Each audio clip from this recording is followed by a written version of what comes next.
अज्ञानमोहान्धितमोऽप्यहाभ्यां विवेकिवैराग्यनिधिप्रदाभ्यां विशेषतत्त्वं प्रतिबोधिकाभ्यां नमो नमः श्री गुरुपादुकाभ्याम्। ॐ पूर्णमदः पूर्णमिदं पूर्णात् पूर्णमुदच्यते पूर्णस्य पूर्णमादाय पूर्णमेव अवशिष्यते। ओम शांति शांति शांति। ओम। प्रणाम भगवान।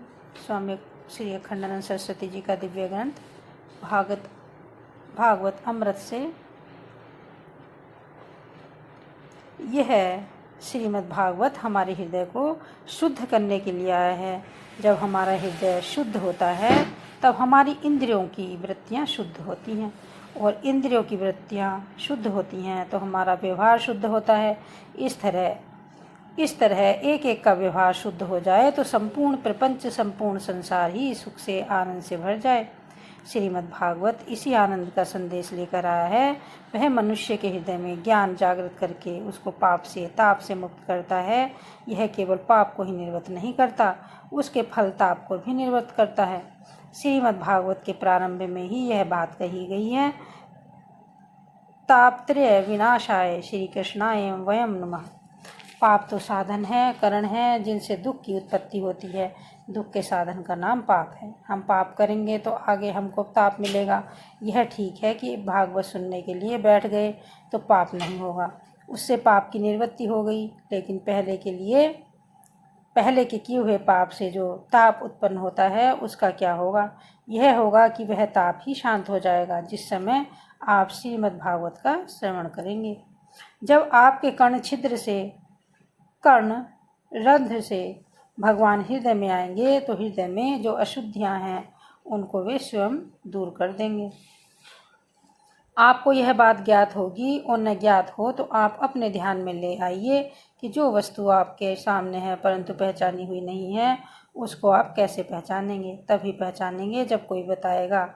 जो वस्तु बिल्कुल ही नित्य अपरोक्ष है परंतु पहचानी हुई नहीं है, उसको भी बिना बताए आप पहचान नहीं सकते। यदि वह नित्य परोक्ष है तो भी बिना बताए आप पहचान नहीं सकते। वहाँ आपकी आँख काम नहीं कर सकती, नाक काम नहीं कर सकती, जीभ काम नहीं कर सकती, त्वचा काम नहीं कर सकती। जब कोई जानकार आपको बताएगा तभी आप उसको समझ सकते हैं। इसलिए जैसे रूप दर्शन में आँख प्रमाण है, वैसे ही अज्ञात का ज्ञापन करने में वाक्य प्रमाण होता है। वह वाक्य जो सत्य का साक्षात्कार करा दे। मतलब यह है कि हमारे हृदय में जो पाप है, ताप है, और जिसके निवारण का उपाय हम नहीं जानते, उसको निवृत्त करने का उपाय श्रीमद् भागवत श्रवण से ही होता है। एक बात और है, यदि हम चाहें कि हमको पीने को पानी मिल जाए तो क्या चाहने मात्र से पानी हमारे पास आ जाएगा? नहीं आएगा। इसलिए नहीं आएगा कि पानी हमसे दूर है, जड़ है, नासमझ है। हमारे चाहने मात्र से वह हमारे पास नहीं आता। लेकिन भगवान के संबंध में ऐसी बात नहीं है। क्यों? कि वे हमसे दूर नहीं हैं। जहाँ चाह है वहीं भगवान बैठे हुए हैं। जब देखते हैं कि यह चाहता है तो चाह के पीछे बैठे हुए भगवान झट हमारी चाह में आ जाते हैं। पानी नहीं जानता कि यह हमको चाहने वाला है, परंतु भगवान जानते हैं कि यह हमको चाहने वाला है। इसलिए जब हमारे मन में इच्छा होती है कि आओ आओ भगवान के पास चलें, वृंदावन बिहारी भगवान श्री कृष्ण की लीला का श्रवण करें, तो कहीं जाना नहीं पड़ता, वहीं भगवान प्रकट हो जाते हैं।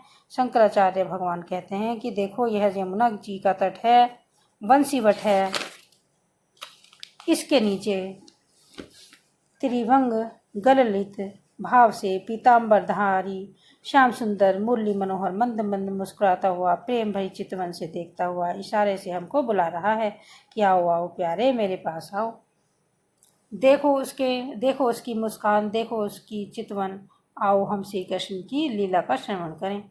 इस प्रकार जिस समय आपके मन में भगवान की लीला श्रवण करने की इच्छा होगी, उसी समय भगवान उस इच्छा के अंदर आकर बैठ जाएंगे। भगवान के आते ही उस इच्छा में से शत्रु निकल जाएंगे, मित्र निकल जाएंगे, संसार के सगे संबंधी निकल जाएंगे, केवल रह जाएंगे साक्षात भगवान। कथा श्रवण से बढ़कर कोई साधन नहीं, कोई पात्र नहीं। कथा श्रवण मात्र से ही भगवान आकर हृदय में प्रकट हो जाते हैं। आंखों में आंसू आता है, शरीर में रोमांच आता है, कंठ गदगद होता है और प्रत्यक्ष इसी समय अभी अभी यहीं बैठे बैठे इसी रूप में हमारे हृदय में आकर भगवान क्रीड़ा करने लगते हैं। इसीलिए बताया गया है कि यह श्रीमद् भागवत निगमसार सर्वस्व है। किसी ने वेद रूप कल्प वृक्ष के नीचे जाकर मांगा कि हमको द्वैत चाहिए। उसने कहा कि लो भाई, इसी तरह अद्वैत चाहिए तो लो, द्वैताद्वैत चाहिए तो लो, शुद्धाद्वैत चाहिए तो लो। लेकिन एक बार श्री सुखदेव जी महाराज घूमते घूमते वेदों के कल्प वृक्ष के नीचे पहुंच गए तो क्या हुआ? वेद ने कहा कि महात्मा जी आपको क्या चाहिए? सुखदेव जी ने कहा हमको तो कुछ नहीं चाहिए, हम तो स्वयं प्रकाश से चिदात्मनि ब्राह्मणी सुखमास्य महे स्वयं प्रकाश चिदात्मा ब्रह्म में आनंद से बैठे हुए हैं, फिर हमें क्या चाहिए? कल्प वृक्ष ने कहा कि तुम मेरे नीचे आए हो, फिर मैं तुम्हारे जैसे ब्रह्म रूप अतिथि को खाली हाथ कैसे जाने दूंगा। लो हमारा जो सबसे उत्तम स्वारसिक फल है, निगम कल्प तरो गलितम फलम, वह मैं तुम्हें देता हूँ। यह तुम्हारे मुख के संयोग से और भी मीठा हो जाएगा। इसीलिए व्यास जी ने कहा पीवत भागवतम रसमालयम मुहुर हो रसिका भुवि भावुका। संसार के रसिक जो इसी समय सुख चाहते हैं उनको निमंत्रण है, और जो परलोक में सुख चाहते हैं उन भावुकों को भी निमंत्रण है, वे आएं और इसी जन्म में सुख लें। देखो धर्म अदृष्ट फल देता है, लेकिन भक्ति दृष्टादृष्ट फल देती है। इस लोक में भक्ति करने का सुख, भगवान को याद करने का सुख, पूजा करने का सुख, नाम लेने का सुख, स्मरण करने का सुख, इस प्रकार भक्ति तत्काल सुख देती है और इससे अंतःकरण का ऐसा निर्माण होता है कि परलोक में भी सुख मिलता है। ज्ञान तत्काल अभिमान की निवृत्ति कर देता है और भक्ति लोक परलोक में लोक में सर्वत्र साथ जाती है। ज्ञान तत्काल अभिमान की निवृत्ति कर देता है और भक्ति लोक परलोक में सर्वत्र साथ जाती है। इसलिए एक बार अज्ञान की निवृत्ति हो जाने पर ज्ञान के त्याग का भी वर्णन आता है। ज्ञानम च मयि संन्यस्तम, यह ज्ञान परमात्मा के स्वरूप से अलग नहीं है, इसको अलग रखने की जरूरत नहीं है। परंतु भक्ति ऐसी है जो परमात्मा के मिलने से पहले भी होती है, परमात्मा से मिलते समय भी होती है, परमात्मा से मिलने के बाद भी होती है। जीवन को रसमय बनाने के लिए ही भगवान की भक्ति है।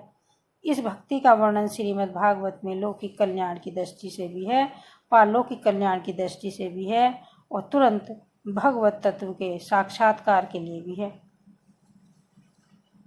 ओम शांति शांति शांति। प्रणाम भगवान।